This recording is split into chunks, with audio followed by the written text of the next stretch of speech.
Welcome to the Brothers Dim. This week we're going to be talking about the Matrix. But first, I finally thought of the word I was missing last week. Like, I cut it out, but I went on like a 20-minute tangent because I couldn't think of the right word to describe the problem I have where you create a system, like I was using the example of creating a game, and then there are like the rules of the game and something else I couldn't describe. And what I was looking for was the spirit of the game. That was the thing. I was so elusive, I couldn't fucking get the word. You set up a system, and then there is the spirit of the game, the spirit of the system, which is it's not tangible. It's the feeling of the way it should go, but it's not just the math of all of the rules and the logic. And I see so many people get lost in the rules and the logic and abusing the system and ignoring, well, what was the point of this system? What was the spirit of the game? What were we trying to accomplish? And I think it's one of those things that's very difficult because it's like the Tao, or it's like things we'll talk about today, where you're describing something that is indescribable. Like if you could put it into words, it's no longer the thing that you're trying to describe. You know, we use metaphors and symbols and narratives and different ways to try to describe a weird concept. But like once you ingrain it in precise language and precise rules, there's a problem. I want to say that's anticlimactic. Yeah, you edited 10 minutes out where you kept saying the story, and it was just one of those classic moments where you're like, there's a word that's perfect, and we tried to bat around some words and we could never find it. You got very frustrated. We moved on. So I was hoping it'd be some crazy word. It's something I struggle with systems. And this is going to lead right into the Matrix. In life, in the government and all around us, we're trying to create systems to support such a big society. And so you need rules and you need logic that holds up. But once you ingrain it, it starts falling apart because you're missing the spirit, the underlying drive that is indescribable. And I don't know that there is a good way to capture it. They can only talk around it. I see what you're saying. Like some of these systems and rules, there's a spirit about it. But unless you can write down, these are the rules you have to follow. But you obviously can't write every possible rule and every little loophole. So in that you can't really make it literal because something's the spirit of it, it can't really be fully defined in words. And since you can't do that, there's going to be all this empty space for people to abandon the spirit of the game or whatever it is and figure out ways to cheat it, basically, to make it more, rule in their favor. And it's like, that's a impossible conundrum. If you defined everything, if you had a supercomputer that defined all of the rules of society, every situation that might occur, what is allowed, you're taking away everyone's freedom, right? It means you have no choice anymore. Right. Which is the Matrix. Well, that's one of the biggest problems with the Matrix, right? When everything was perfect and everything was, I guess you could say, just laid out for the people, it was, everybody rejected it. Maybe people need that place where they can become sleazy. Like if everyone's good, then there's no problems. I think the problem with the first Matrix, Agent Smith talks about it. The problem was it was too perfect, and the thing that was lacking was struggle. That's the thing that's in our human nature, is that we need something to struggle against, right? You can't just plop us in paradise where everything magically works out and there's no struggle, because then it kind of feels like there's no reason to be alive. It's just a part of our human nature, part of living is struggling against something, trying to get better, trying to change something, that's being alive. If it's perfect, there's nowhere to go. Exactly. I love, I think it was Theo Von's kind of explanation of that. In a Super Mario level, there's obstacles. You have to jump on things' heads, you have to fly over stuff. If the level was just straight and you run to the finish line, you're not, how fun is that? So you're right. The struggle, the obstacles, without that, I guess, yeah, you're going to be like, what is this? This is boring. This sucks. There's nothing to overcome. It's sort of like in video games where you can get a cheat code or like a God code. As soon as you do that, or at least I find for myself, like when I find the cheat codes and I break the game, it is no longer fun because the struggle is gone, right? It's no longer a challenge. You can just do whatever you want. So what's the point in playing the game anymore? The earlier levels are a little easier, so you kind of get to learn how to overcome these obstacles, what kind of techniques or things you can do to beat the level. You start slow, kind of like in hopefully a balanced life, a balanced upbringing. You have some little problems, you work up, and as you get older, the problems get more difficult, and you kind of use the base, to solve the problems. And hopefully, right in the beginning, you don't start at level 10 where you're like, this fucking sucks. I can't do this. I cannot overcome these obstacles. It's impossible. But you skipped ahead. If you went through levels 1 through 9, then, you build up your, you get better at it. Well, you're describing the flow state. So like if there's too much challenge, you just get anxious and you can't do it. If there's not enough challenge, you get bored and there's no reason to be doing it. Mm-hmm. There's the Goldilocks zone where it's just challenging enough. Like it's just pushing you a little bit past your limit, right? So it's like you have to go a little bit farther than you thought you were able to go. And being continually in the flow state is sort of the best state of mind. It's where you get the most done. It's where everything feels almost effortless. Like you forget, like if you're in the flow playing a sport, you forget what you're fucking doing. You're not thinking about how you're moving your hand or what the point of the game is or scoring a point. Your body knows what to do. You don't have to think about the rules anymore, right? And you're just pushing right past your limits. And that's something that the Matrix does exceptionally well in storytelling, especially the first time you see it.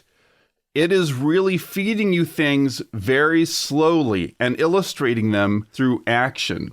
Like the movie doesn't start with a big paragraph like in these science fiction movies that just start with the year is 2047, the empire is blah, blah, blah, blah, blah.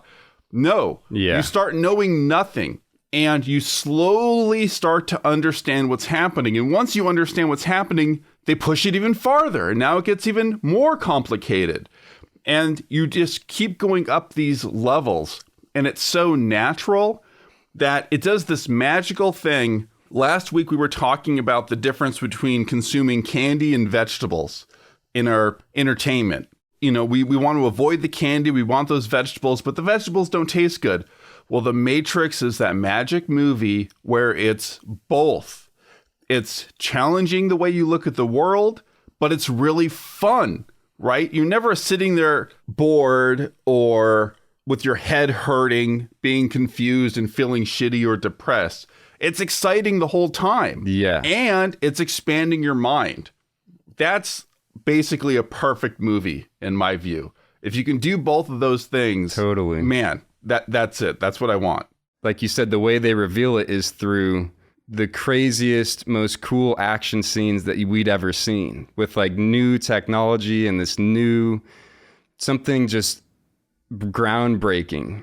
And I had the same thought in a different way after I watched it. I was like thinking, I wonder if this is going to be more complicated than I remember because these themes are crazy. And we're still talking about, themes and quotes from the movie today with the red pill. Am I plugged into the Matrix? I'm thinking this is going to be really complicated, or there'll be stuff that I missed. And after I watched it, I was like, God, that was so simple. It's like, all right, they discover Neo's the one, and then Morpheus found him, and he's trying to make him blah, blah, blah. It's like only I could describe it in like probably less than a minute. It's just a few points, but they're just really powerful. What's amazing about it is it has so many levels, right? So like a child watching it or a stupid person, like you might just get the superficial level of all the excitement and you sort of understand the story, why characters are going from one place to another and doing things. Maybe you don't understand any of the philosophy in it, but it's still really engaging. But underneath that superficial level, there's also some deeper ideas to explore. And it happens so naturally. Like you were saying, maybe it would be more complicated when you went back. But I think obviously it wasn't, because it was so successful. It hit so many people. It made so much money, and it made such a cultural impact that it can't really be that overly sophisticated, right? It has to be easy to follow for a general audience. Yeah. But it's one of those rare things that's easy to follow for a general audience, and there's meaningful subtext happening. Yeah, because if there's a movie that has a really meaningful, deep message, but, basically the surface level plot, if it isn't comprehensible, then I don't think it's that good. Like if you, it's kind of all the deep meaning, but you should also do the basic work so that the plot is at least complete and easy enough to follow. Well, I think that's where the sequels fall apart for me. Now that I'm older and I've seen more people talk about it, I suspect that there is a lot of deep stuff in the sequels that I just didn't understand the first time I watched it. But that is a failure. Like maybe I was too stupid when I watched it, but the magic of the first one is that you can be stupid and you can still enjoy it. Whereas the sequels, I didn't understand what was happening, and so I didn't care. So I wasn't taken through the deeper philosophical ideas. I think they're there, and so now, at some point we'll watch those movies and see if we can figure them out. But I did not get them the first time I watched. I think I've only seen the sequels once, because I was so disappointed, because they didn't have the same magic as the first one. Yeah, I, the same way, kind of dismissed them on the first go around. I was like, how can these be the sequel to the greatest movie freaking ever? Really? But I did rewatch them at some point and remember going, actually, that theme is pretty wild. Like, the theme hit me, but it missed just being a concise, movie with a decent plot that you can follow. If you have both, boom. I think even having the first one is more important, because even if it's a movie for dummies, I hate when there's, plot holes and things don't link in and it just doesn't make sense. If it makes at least sense overall, just structurally as a movie, I'm happy. And then the deeper the message beneath that, the better, the happier I get. But I think for me, more importantly, is let's have the movie kind of make sense. Yeah, I totally agree. I mean, that's kind of, I've been disappointed later in life how rare it is to have one of these movies. Because, this came out in 99, and around that time, there was like half a dozen movies that were game changers, that blew everybody's minds. And it just seemed like, boy, every year, there's a bunch of these amazing movies come out that are just so fun to watch, and they open up your mind. Gee whiz. And then what's happened in the last 2 decades is that stopped happening. I don't know if I'm just missing those new magic movies, but my feeling is that they no longer exist. It's very rare. And I think there's also a third element in these movies that you're talking about, like The Matrix. Like I keep thinking about Jurassic Park, stuff that on its face has just got a good, simple plot. You can follow it, and there's a lot of deeper messages beneath it. Is the kind of just the care that goes into everything, every scene. There's a high quality control. And for example, for both of those movies, they literally developed new technology. Like they made giant puppets whose eyes moved in Jurassic Park. For this, they developed like a new camera system that was never done before. And beyond that, even like it seems like everything's planned out. Like the scene transitions are like in the beginning of The Matrix, you like go through the phone hole and then you come out of another hole, and everything seems to be like storyboarded.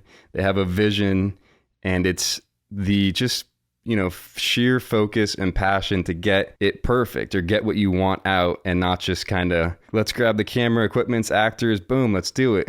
I feel like there was a lot more, care in these older movies. Well, there's not like a wasted moment. Everything connects perfectly. The editing is perfect. All the shots line up perfectly. What's so surprising is that this is not more common. Like, people typically do some storyboards for big feature films, but when you throw, like, The Matrix, I think, was like $65 million, something like that. Mm-hmm. So when they throw that much money at something, well, obviously they're going to spend years doing the pre-production. They storyboard every shot. They go through the script over and over and over. Mm-hmm. And that's the cheapest part of the project, the pre-production. You're not dealing with actors or sets or anything complicated yet. You're just planning. And I don't understand why, if that's the cheapest part of production and it creates the best quality product, why doesn't every film feel like this? Like this is like the early Pixar movies. They would go through those with a fine-tooth comb. They would like go through those storyboards and present them over and over and just tweak things here and there until it was perfect. And now it feels like movies aren't doing that. I don't know why, but they did it 20 years ago, and now everything sucks. So I don't know what happened. I want to have like an optimistic, counter argument to that, but I just can't really. I don't know. I remember when Tomb Raider came out, and in my mind, the budget for Tomb Raider was $90 million. So it was more expensive than The Matrix, and it was garbage at every step of the way. A waste of time. All the hours put into creating that movie. I mean, it's so much work to make a movie. Maybe the Tomb Raider or these movies, I guess, that are less planned out, maybe take less care, take less time. If they're making more money or the same amount of money, then the execs and the higher ups, they don't care. The quality control doesn't matter if Jurassic Park and Tomb Raider make roughly the same amount of money. Then what's it to them? They don't have, like we were talking about HBO, let's get innovative, let's make the best thing. So now it's more like, well, this will be easier, quicker to make. It's a sequel, so we know it'll pull money.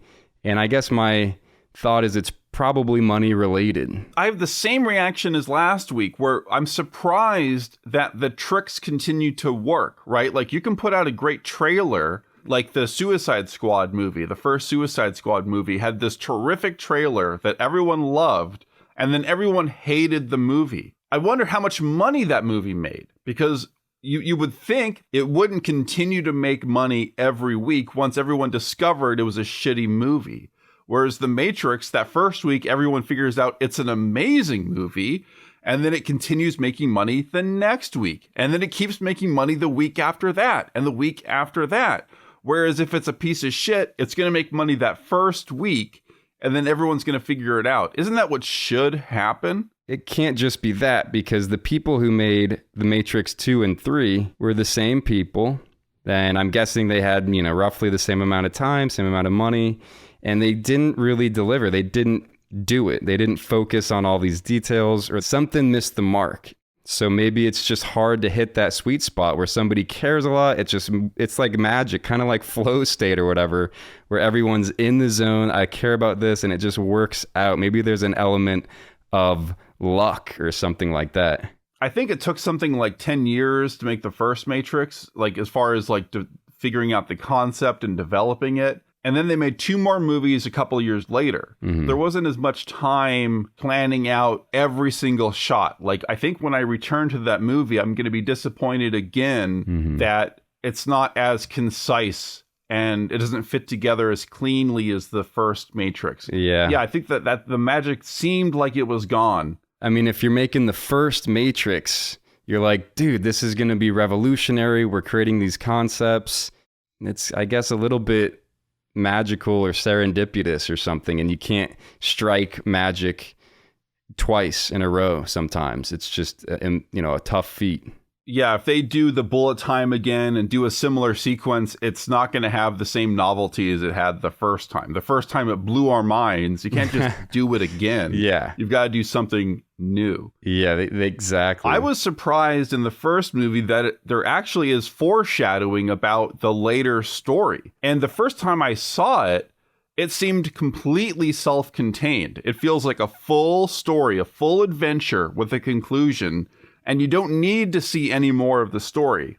But now, in retrospect, they set some stuff up. Like, did you notice they sort of foreshadowed the architect? They'll cut to the panel of monitors like someone's watching. Yes, I did notice that this time. And you won't understand what that means until the next movie. I did notice that, and they're also setting up stuff that is arguably more important. They're talking about Zion, and now we're going to find that. We're going to have a big war with the machines. Neo has to deliver and, figure out if they're going to kill the Matrix or whatever you want to call it.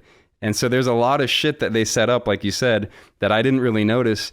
And that stuff is exciting, but then it didn't really land as hard when they actually did it. I mean, you're talking about the plot. I think the most incredible setup is in the first movie, it's so black and white. There's basically one illusion. And once you figure it out, you understand reality, right? Like once he figures out what the Matrix is, the illusion is shattered, right? The humans are the good guys. The machines are the bad guys. It's black and white. But it's setting up the idea that there are levels of illusion. What you find out in the second and third movie is that it's not that simple. The machines aren't necessarily the bad guys. You aren't necessarily out of the Matrix and out of the system when you unplug the first time, right? It's like you have to go through this process of continually unplugging.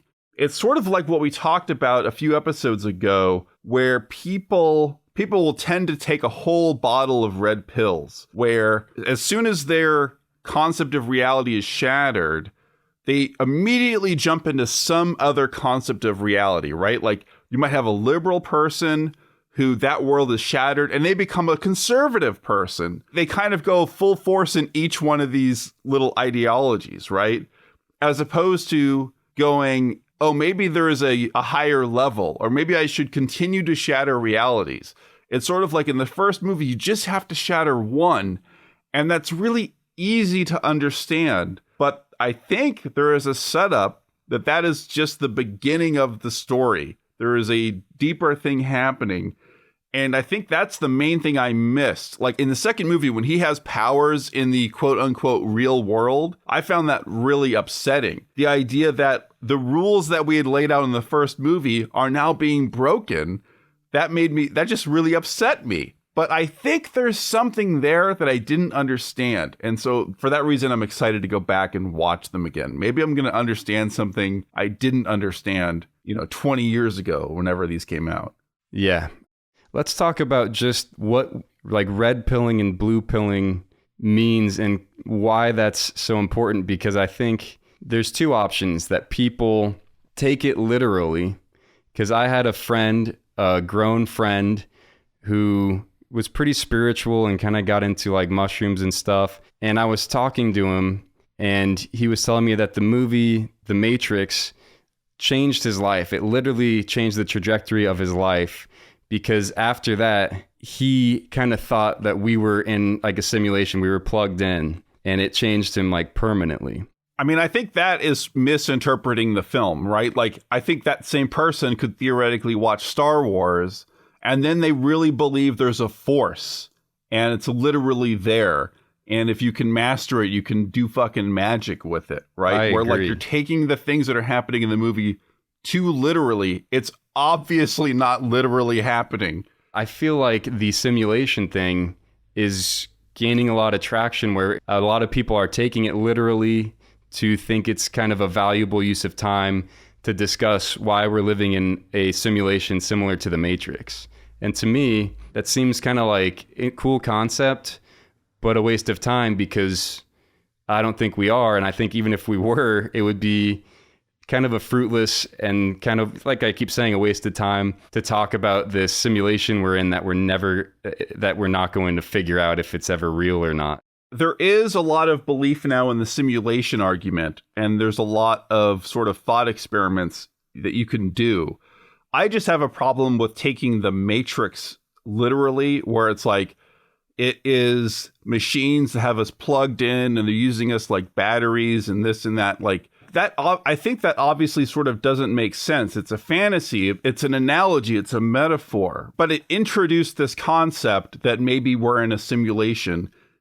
So you're saying, obviously we don't live in a simulation. I'm going to walk you through the simulation argument.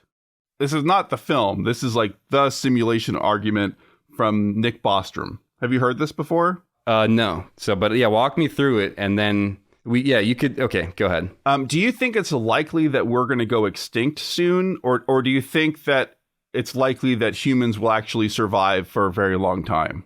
I'm on the fence. Let's say I think we'll survive for a long time, another couple thousand years at least, or something like that. What if we take it outside of just us and we just say a typical species of aliens or whatever that go through evolution and they start developing technology?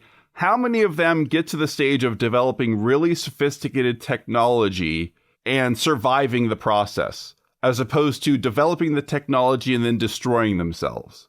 Like, what do you think is more common? It's a possibility, but I feel like us, and if there's other civilizations out there, they have a coin toss to either blow themselves up or to make it and keep on going for a while. Yeah, so you're putting it up to a coin toss. It's not inevitable that every species that develops technology will destroy themselves. No, I don't think so. Okay, so that's the first part of the argument. Here's the second.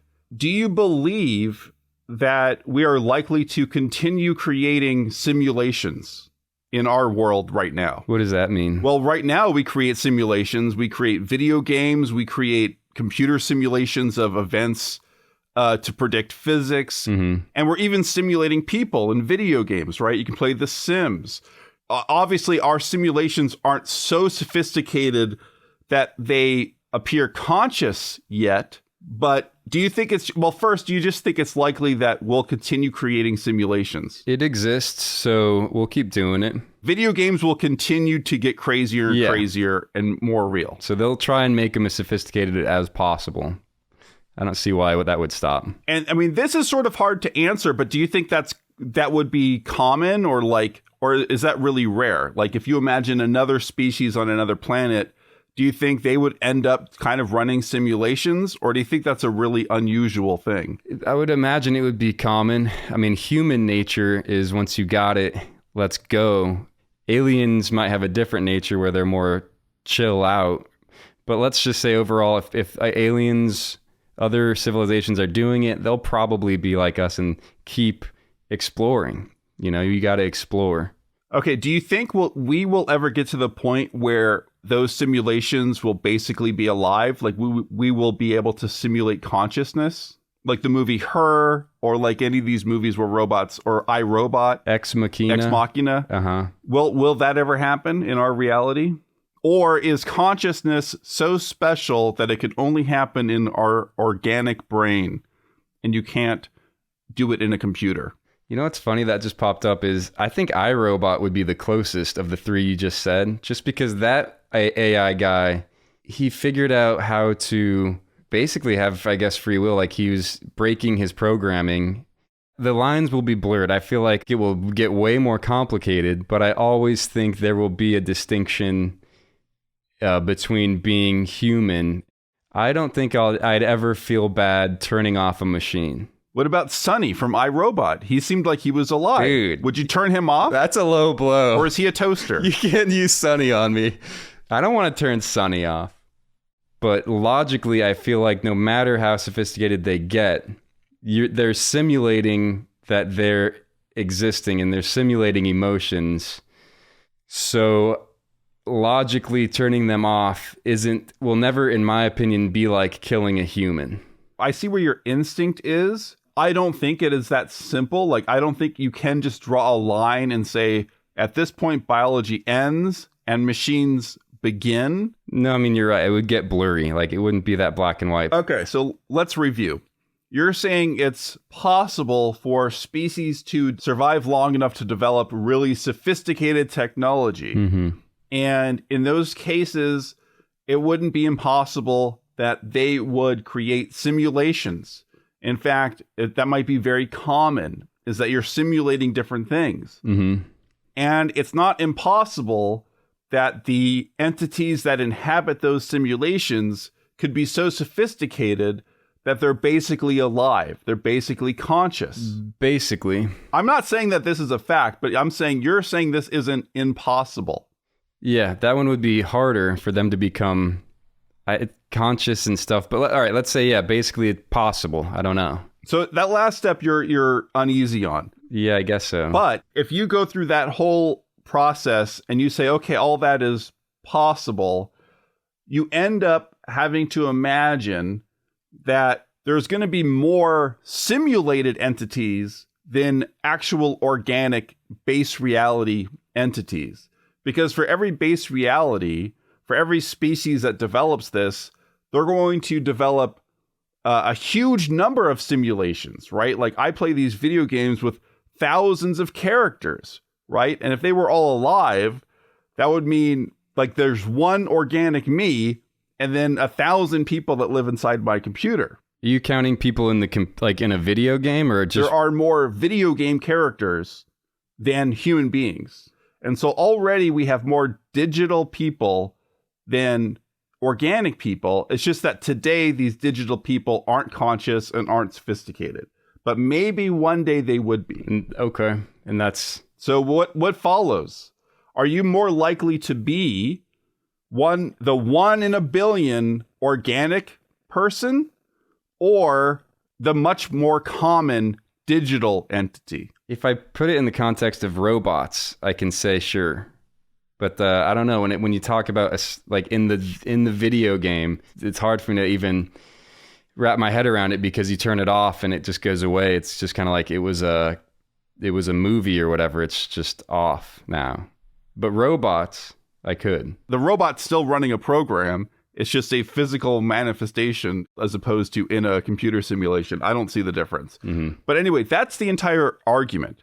If you admit that those things are not impossible, then statistically, it's more likely that any given person exists in a simulation than in the base reality, because there are more simulations than base reality. How likely is it that you are the one person that's on top that sees all of reality as opposed to being the person in the simulation? You'd have to imagine like a future where, like right now we have virtual reality. It's pretty easy to tell when you're in virtual reality and when you're not. But one day, that's not going to be true. One day the technology will be so good that it'll be hard for you to tell when you're in reality and when you're in the computer program. Maybe your brain will be plugged in with Neuralink or whatever Elon Musk is up to. So I didn't really know that was the simulation thing. So to recap, based on how many simulations, video games, whatever you want to call them, there are, then you're much more mathematically probable to be one of those than a human. It's like there's 1 million of those to every one organic human or entity or whatever it is. Yeah, that's the basic idea. So it's not based in any observations. It's completely a thought experiment. It's not about, oh, people saw a glitch in the Matrix, and so we're imagining something happening. Right. I'm thinking that it's similar to if there's an infinite amount of monkeys typing on an infinite amount of typewriters, one of them will come up with Shakespeare. Will write word for word, letter for letter, Shakespeare. And I can never comprehend that. Well, what do you mean? Like, can you not imagine infinity? Infinity is actually a very difficult concept, but just abstractly, if you kept doing that experiment and you had unlimited time, right? You bring 100 monkeys in a room with a bunch of typewriters, they fuck it up, doesn't work. You do it again. They fuck it up. You do it again. They fuck it up. You do it again. They get one word right. Yeah. Fuck them. Do it again. If I never stop doing it, inevitably, I'm going to get anything. Well, in my head, in that situation, you would get an infinite amount of just scrambled letters.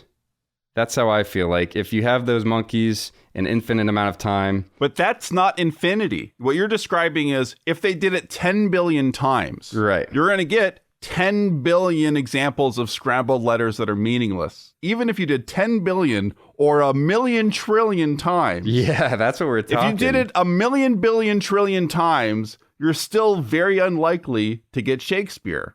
because it's such a unlikely scenario that you happen to get all of those letters correctly. Yeah. But I'm not talking about a million, billion, trillion. It's infinity. So you never stop doing the experiment until it works. Well, because in my head, what wins? Because what you're describing with the monkey is impossible. So what's more powerful, infinity or impossible? Or is that just me and my brain stops comprehending things at that point? Like I can't process further. I think your brain stops comprehending it, which makes complete sense because in our reality, we're never dealing with infinity. Never. No. Right? We never see an infinite number of things. We don't live for a very long time, especially compared to infinity. Like the concept is so foreign to us that it doesn't make sense. It basically only makes sense mathematically, but we can't really understand it. But you understand the argument, right? That like the idea. Now I do, because before I didn't. You just explained it to me and it makes sense. But I guess for me, it's harder to apply the mathematic equation to, I don't know, like my brain to a practical possibility. Well, I think this is all a great example of how complicated and inhuman a lot of these ideas are. This is not tackled in the Matrix, but infinity. How the fuck do you comprehend such a strange phenomenon that's not human? It's a concept. Mm-hmm. I'm not going to be able to understand it. You're not going to be able to understand it. Maybe really sophisticated mathematicians, and maybe they sort of have a rough understanding of it. But the only way for you and I to process it is through an amazing movie that tells us an overly simplified story that gives us the emotion of sort of understanding the concept, right? Mm-hmm. The Matrix does not go through any of the things we just talked about. It doesn't talk about the simulation argument. It doesn't make a logical argument for why this could be true. That's really not the point of the movie, right? You're not supposed to come out of the movie thinking, boy, I might be in a computer program. That's not what it's about. Right. It's a metaphor. You're supposed to come out of the movie and go, I wonder what invisible control there is over me, how false my reality is. It's the allegory of the cave. It's Plato's cave, where if you're in the cave and you're seeing the shadows projected on the wall and you've never been outside of the cave, it's impossible for you to understand what's out there until you actually go. And when someone fucking goes outside the cave and they see actual reality and they come back to the people in the cave, no one fucking believes them because it doesn't make sense because they've never seen it. Maybe that's the reason number 2 and number 3 are not as good, because number 1 is boiled down pretty basic. It's one layer. The robots need them to be batteries, so they just put them in the computer system. They're in it so that they can produce energy. And if you unplug them, they're in the real world. Yeah, I think the big letdown is it lays out these easy to understand rules. In the next movie, it breaks them. It says, what you thought was reality, actually, that's not reality. There's something else going on. There's another illusion. And that's sort of an emotional letdown because you go through the journey of the first movie, and at the end, you feel like, okay, I understand what's going on. That's it. They went too far. You don't want there to be another twist. So did they go too far? Because I feel like if The Matrix 2 and 3 followed those rules, and then we just saw Neo fight the Matrix and fight the robots, then I think I personally would have enjoyed that better. But because they tried to maybe baby step you into this higher concept, I think it either missed the mark with me, or I just don't like that they made these rules. This is what the world is. Psych out. There's more to it, and this is wrong. And the rules are new, and the rules are new every movie. What you're describing is they create like a playground, and by the end of the first movie, we understand the playground, and then they spend 2 more movies in that playground. Yeah. But because they're remaining in the playground, they're no longer doing the thing that the first one did, of expanding your mind. I remember the first time I saw this movie, for the first 30, 40 minutes, you have no idea what's going on. Every scene is like, what is happening? Yeah. And then they start to explain it, right? It all pays off. I'm never confused in a negative way. I'm always curious. It's like, oh my God, explain this. And then it seems profound every time you get a little bit, another chunk of the explanation.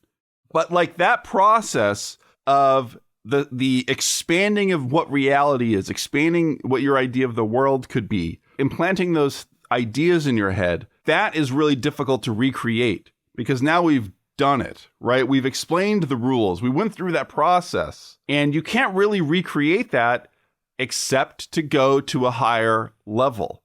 I think they should have finished the trilogy and nailed down that analogy. They nailed it in the first movie.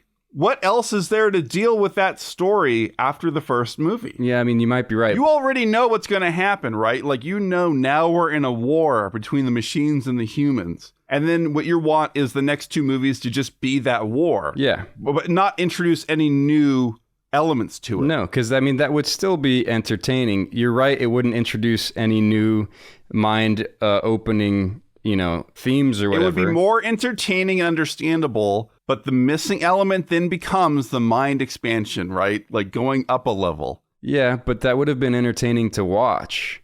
I think they could have either, like you said, ended it at number 1 and then go on to another concept, another movie, make another movie. You just made the most successful movie of the year, so you can do whatever you want. You created this crazy concept, but I guess they should have either stopped or, in my opinion, just done that and done the war and been like, that was, made them entertaining and then moved on. I guess I disagree. Like, I am glad that they attempted to serve you vegetables. They missed the mark, right? And I can only judge myself. When I went on the journey, the first one had nutritious candy. And then the second one, I didn't understand what was happening. And so I was getting neither. My mind wasn't expanding and I wasn't having fun. But I know they were trying to tell me something that I wasn't able to hear. So it failed in getting through to me, but I'm glad they're attempting to expand my mind. Like, I would rather them fail trying to teach me something than to succeed in flashing lights at me that keep me entertained. I think that's true. They tried, and just on the nose, it seems like they failed because everybody you talk to, either the concepts are over their heads or maybe they just don't, that concept's not that interesting. And it kind of is like, I keep arguing with my friends about Interstellar because they love it so much. I hate that movie. Me too. And I'm like, guys, why? Interstellar, oh no, that one too, which I was like, okay, it's okay, but I did not like it that much. And Tenet. Thank you. Tenet is the one that I go, guys, WTF. Your brain doesn't comprehend it. You're pretending it does or something, or maybe you do, but you watch that movie for me, zilch, and nothing made sense. And I guess you could argue that I need to do more educating of myself or learn about the time loop or whatever the fuck they were doing. No, you don't, because it's the job of the movie to make it easily digestible for you. Thank you. So that by watching the movie, you get something out of it, right? There's levels. You have to have fun at the surface level, and then that will allow you to go deeper. And for them to sort of argue, well, there's a deeper level there. Okay, I don't care, because the movie didn't do anything for me. So what, now you want me to go read a book? Like, what do you want me to do? Because I could have read the book anyway, but I went to the movie because I wanted to be entertained. Exactly. God. Thank you. That's exactly how I feel. It's completely subjective because apparently that movie works on certain people. There are people that love that fucking movie, and it did nothing for me. And I think some are full of shit because, okay, maybe if it hit them and they understood these concepts that I don't, and it made sense to them and they enjoyed it, great. But these people that, these friends I talk to and I tell them, all right, kind of explain it to me. Nope, they cannot. They don't understand, and they go on the internet and Reddit and kind of piece it together. But like you're saying, just read the book if you want to learn about this like physics concept.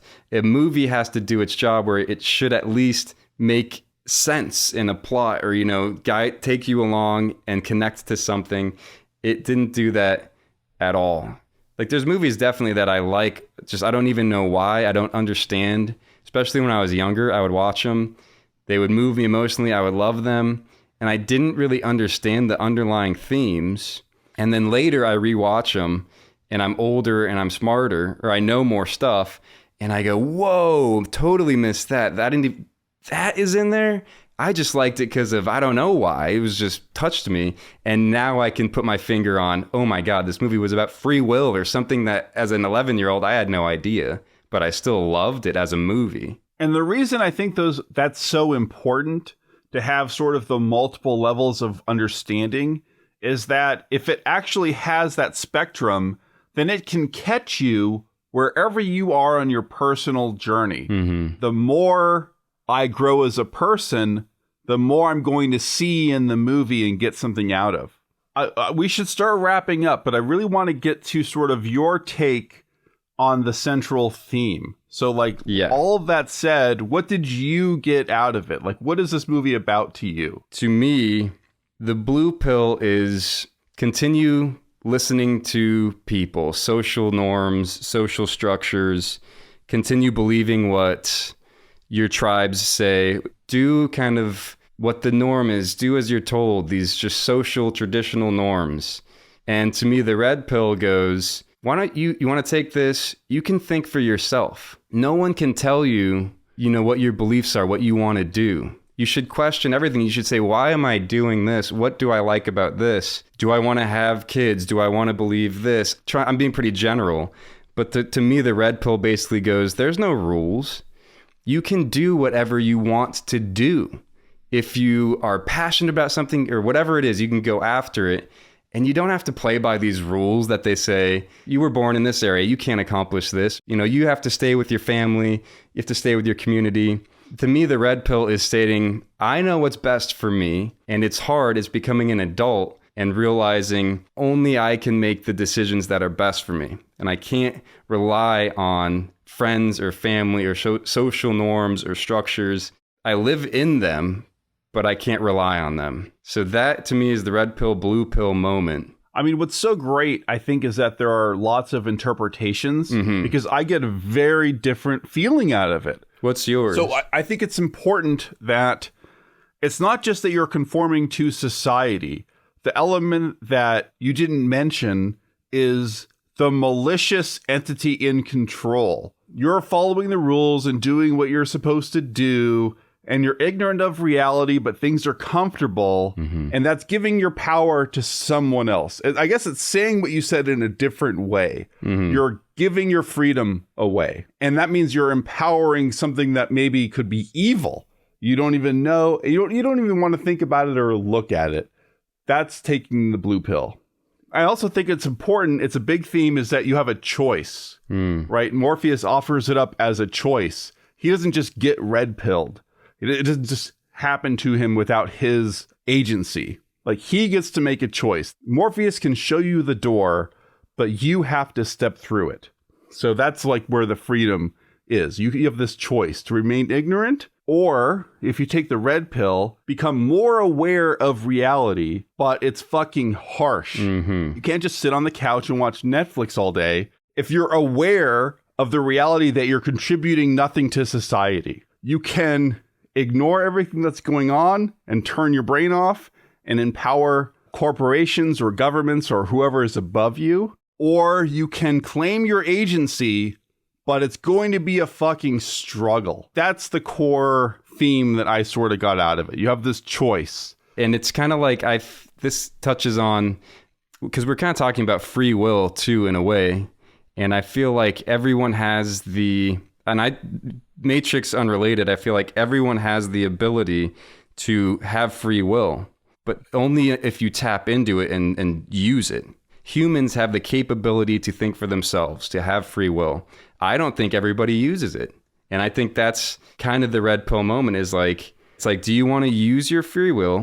Do you want to be your own unique individual? It's hard because no one can give you any answers anymore. And life's harsh. Do you want to say, I have free will now? Or do you want to throw the red pill in the trash and, blue pill yourself, which is just, keep continuing just going along with it. Yeah. And, I've sort of talked about the struggle before in previous episodes where I have this feeling like I want to believe, right? I want to fall into an ideology that can do the thinking. This is where I'm seeking relief from my own free thought because it's so fucking difficult. Right. That's the blue pill. But at the same time, there's a part of me that rejects that. When I see the group think, I'm disgusted by it. I want to do something different. And so this paradox or this contradiction, it exists very clearly in my own head. Yeah, where it's not as simple as black and white, red or blue. It's a struggle between the two. But I love that it created this language to sort of think about this. Let's say you're red-pilled and you still have this want to find a kind of a blue pill or like a tribe where that you can kind of turn part of your brain off and be like, cool, I found the group that gets it, that found out, so I can stop doing some of the thinking. So are you like that? It's kind of like Cypher, right? Because he red-pilled, literally, and then he's like, fuck no. And he's like, I would have told Morpheus to shove that red pill up his ass. And he tries to go back. He tries to blue pill himself and go back in. But it seems in the movie and maybe in real life, that's kind of an impossible thing to do, because once you're out, I mean, you can find people that are like-minded, but you can't re-blue pill yourself and say, I'm going to let them control me or think for me. Morpheus basically says, when he gives him the choice, I forget if he says this directly, but there's basically no going back. He says it, yeah. Once you understand the nature of reality, you can't choose to become ignorant. Yeah. Except in this fantasy world where the Matrix can literally change Cypher's mind and make him forget. I think you can check out. Like you can, here's an example. Mm-hmm. You might become aware that your nation is in a war that is unjust, that it is terrorizing another country for profit. Okay, now what are you going to do about it? Are you going to think about that all day? Or are you going to now go watch Netflix? Mm-hmm. I'm going to go watch Netflix. For sure. Right? Because I can't sit here and fucking be mad about that all the time. And there's so many things that you could, take upon yourself. There's so many horrors in the world. Everything, starvation, homeless, wars. There's so much that you can't do anything about. Except that you could. You could put all of your energy into solving a problem. True. Even if there's a small chance that you'll make any change, the moral choice, isn't it to fight the fight, even if you're unlikely to win? I agree, but I'm saying you'd pretty much, to do any damage, have to pick one. Like, all right, I want to stop this war. I'm just saying you'd have to pick your battles, because otherwise, I get it, yeah. If you worry about 50 at once, you're going to be paralyzed and sit there. You have to say, I understand there's horrors here all over the place.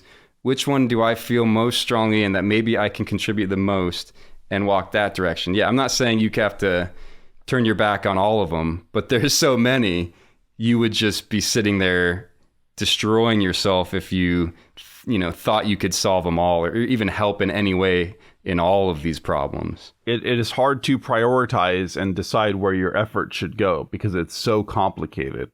Yeah, I think people can kind of re-blue pill themselves. I've seen people kind of taste reality and get depressed, and then you talk to them later and they're kind of back where they were.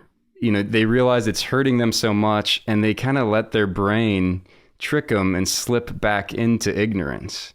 And like, I've talked to the same people, and a deeper conversation I would have had, they can't do it anymore. It's like, I feel like, I don't know what it is. Like you said, you can detach. Maybe it's just that. Or maybe you can just let your brain be tricked until you stop remembering what you believed. You stop remembering the truth that you have free will or whatever it is. I think it's similar to what I was trying to say I forget if this got into the episode, but with the conspiracy board, mm-hmm. where there's so many things on the conspiracy board of reality. There's so many connections to make, so many lines to draw to like make everything fit together that it's actually impossible. And yeah. So you might exist for a while where you've made some connections and you're like, oh, the war is bad, I'm going to do something about it. But if you just make some slightly different connections, if you just see a different side of it, you can think yourself out of that feeling. because you're like, well, if you look at it from this angle, then the war is justified. And so you can talk yourself in and out of these things. You know what part that kind of just passed me by along the lines of, you're either blue pilled or you're red pilled. It's when Morpheus is walking Neo down the street and he's like, these are doctors, these are teachers, these are members of society. And he's saying like, they aren't your enemy, so to speak. Like they're not bad people, but they are a part of the Matrix. They are a part of a system that is our enemy. So basically they're our enemy until they are unplugged or at least freed from the system, which I thought is interesting. I didn't really read into it before. It's like you can't look at these people in real life that maybe they haven't tapped into their free will. Maybe they're kind of blue-pilled, ignorant. They're not my enemies, but they are a part of a system that might use them, and that might be for an evil cause. So as long as they're a part of that system and not thinking for themselves, they could potentially be your enemy. Isn't that crazy? That's something that struck me the very first time I saw it when I was 17.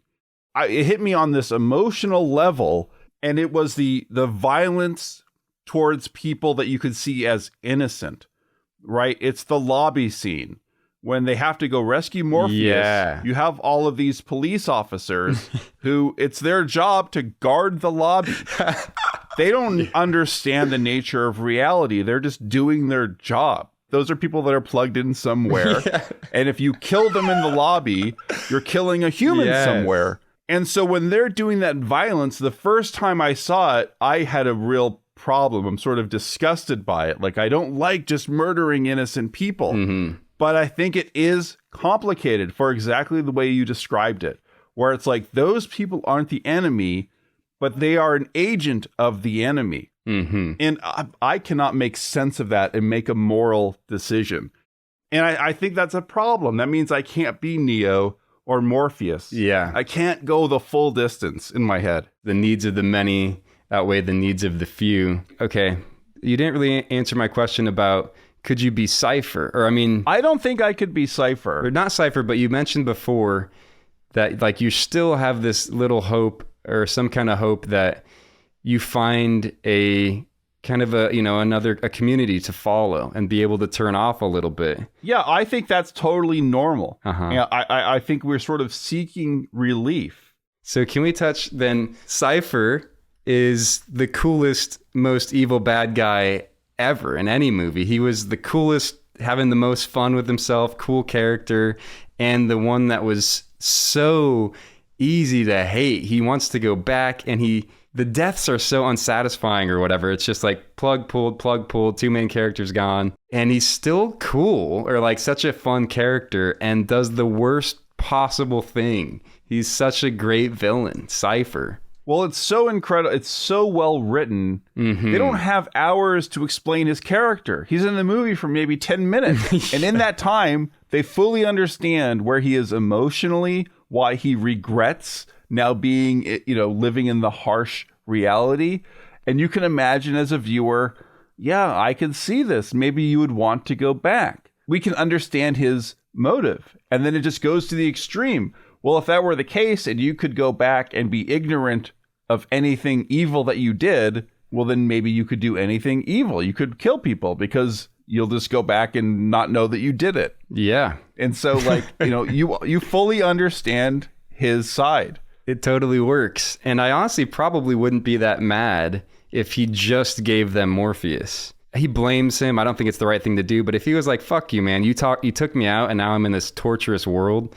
If he gave them Morpheus, sure. But when he tried to kill basically everyone on his crew, I'll draw the line there. Well, but he has to do that, right? He has to, because if he doesn't murder everyone, then they will be aware that Morpheus is captured and they can unplug him or do something about it. So like for the bad guys or for the agents to be able to actually question Morpheus and get into his mind, they've got to eliminate the opponents in reality who are actually in the ship. I missed that entirely the first time when the agents are like, never trust a human to do a machine's job or what have you.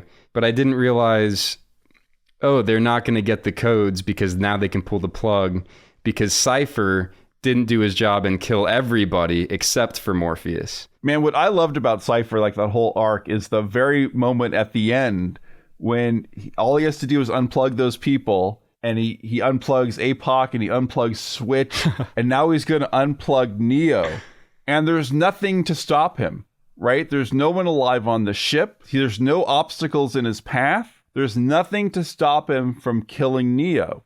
But we're also aware that as the characters in the story, they believe there is a destiny for him. He can't die, right? Because they know what he's going to do in the future. They believe in this destiny.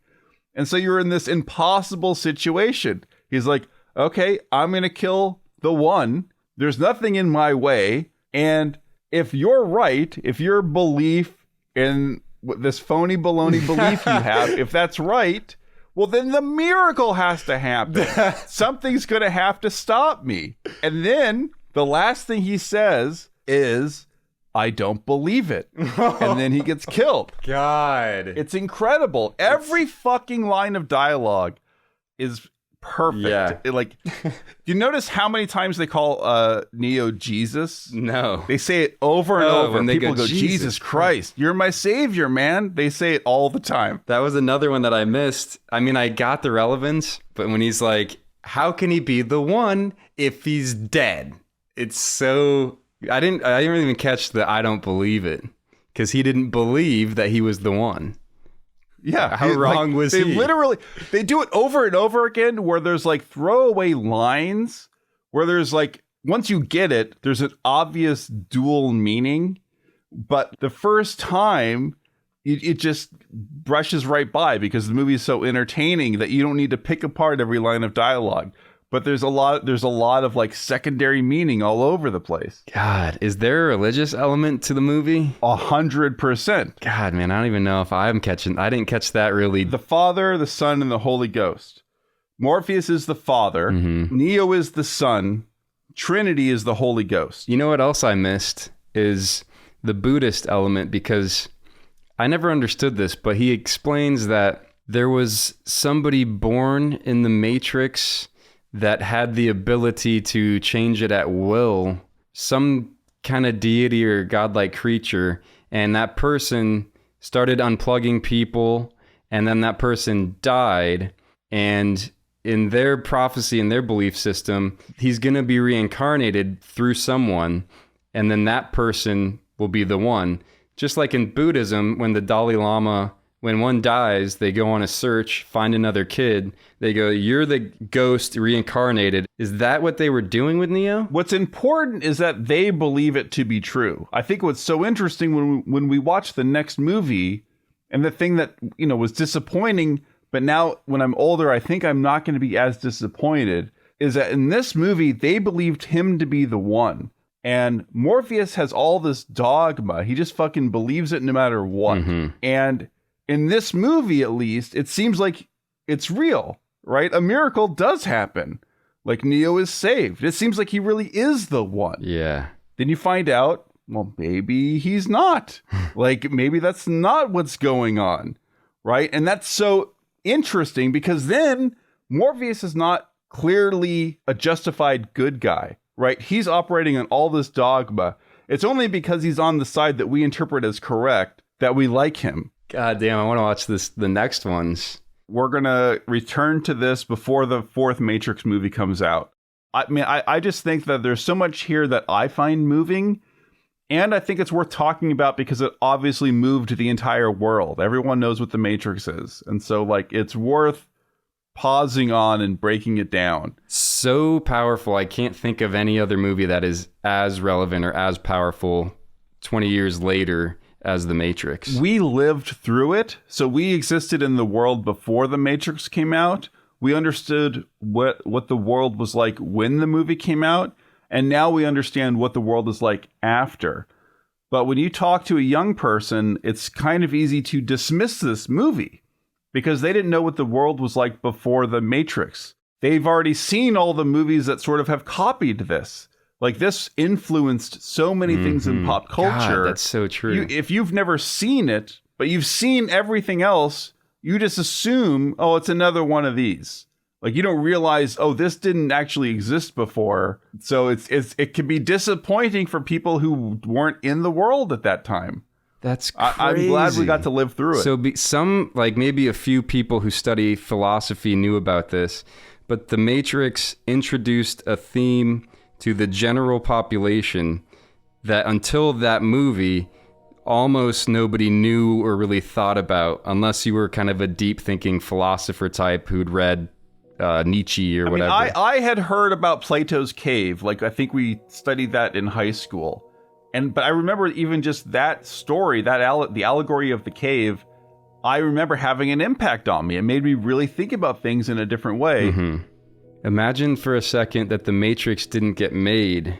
How would you tell your friends or explain to people, hey, use your mind, think for yourself? If you couldn't say Red Pill or The Matrix... I think we would be talking about the allegory of the cave. That's crazy. I think that would be the go-to metaphor. The Matrix made the most fun movie ever and introduced a theme where the only way me and you would be talking about it now would be talking about some cave in an old philosophy book. That's crazy. Do you think there's a lack of themes like that? The Matrix blew up that theme, which is, very, very interesting, or that there's not a lack of those kind of themes that you can shock somebody with who probably hasn't thought about it. I think there are countless themes that are exactly that. God, and they're just not doing it. I think that most of the people in the world are almost entirely unaware of most of the ideas in philosophy. We might know a couple of the names of some of the philosophers. We might have a couple of vague notions of things, but nobody has the time to fucking sit down and read all of these philosophy books. And so there is a huge opportunity. I'm sure there's countless examples of things that could explode our minds in mass, but it just doesn't happen. It's so disappointing. Yeah, I think the magic of it is the people you're describing, like there's intellectuals that understand this stuff deeply, rarely are the same person that is like very creative and knows how to not just like basically give a 2-hour lecture explaining in words this philosophical message that, here's how you understand it, but somebody that is creative and knows how to storytell and morph those words into something that has that message, but doesn't just sit there and lecture for 2 hours.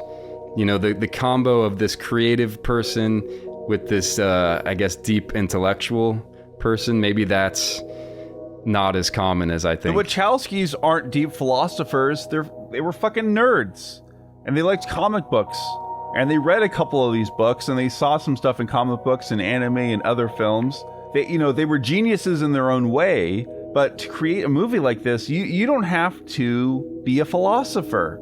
Stand on their shoulders. They've done the work. Now we can have someone digest it for the mass audiences. Make it fun for the dum-dums. No, let's do it for the dum-dums. That's what we're all about. All right, I'm gonna unplug and I'll see you on the other side. Goodbye. Bye.